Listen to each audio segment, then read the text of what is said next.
We've seen in recent years that there's been a spike in the number of frauds that are committed, particularly in the IRS. And each time a fraud is perpetrated, it impacts the bottom line, which is our GDP for this great nation. And in turn, it affects each and every citizen and every taxpayer.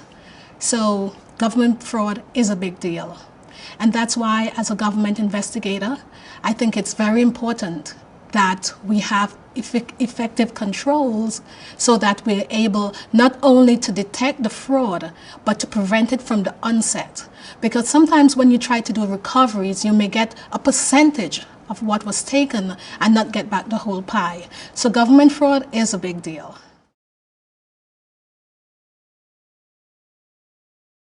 We've seen quite an increase in the number of false claims against government. And as I highlighted earlier, the IRS, false filers, tax refund fraud has skyrocketed. In fact, I think for 2012, the IRS reported that they were able to prevent over $20 billion in false refunds. Now that number is actually has increased from 2011, which was $14 billion.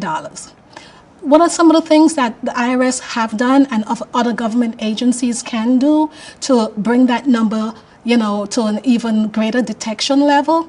Well, number one, invest more in information technology and training of IT auditors, because currently we are using online systems. Previously, when there was the paper filing system, we never had such a great number of frauds or refund frauds, because obviously you had the envelope and there was a fingerprints on the envelope and you could trace which post office the envelope was mailed from. But with the electronic drop box system, everything has changed. It's a new playing field. So as government, or in government, or as a government investigator, we need to have more trained IT specialists in detecting false claims, false filers. We need to bring systems together. Currently the IRS does not match bank routing numbers with individual tax filers and their addresses. So we need to have more data intertwined where we can do checks and balances. And I think that's one way we can try to get a hold of what's happening with the false claims.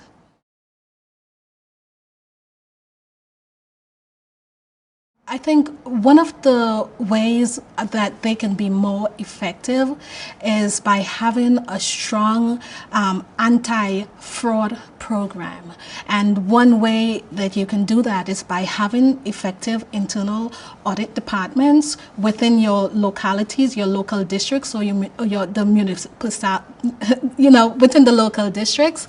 You want to have a very strong internal audit department. You want to have a great risk assessment program within your department.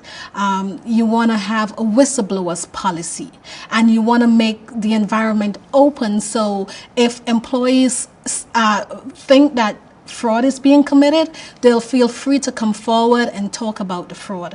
I think being proactive and trying to prevent the fraud is more effective than actually trying to detect the fraud, because detection could be very costly. And as a fraud investigator, I can tell you sometimes when you find one fraud, usually there are 2 or 3 more that's associated with that one fraud, and it may be a lot bigger than the initial one that you found. And as a result, you would find that you're spending more man days, you require more resources, and it does affect your budget. So you want to have strong internal controls, risk assessment, a very strong audit department that reports to the appropriate governing body within your agency.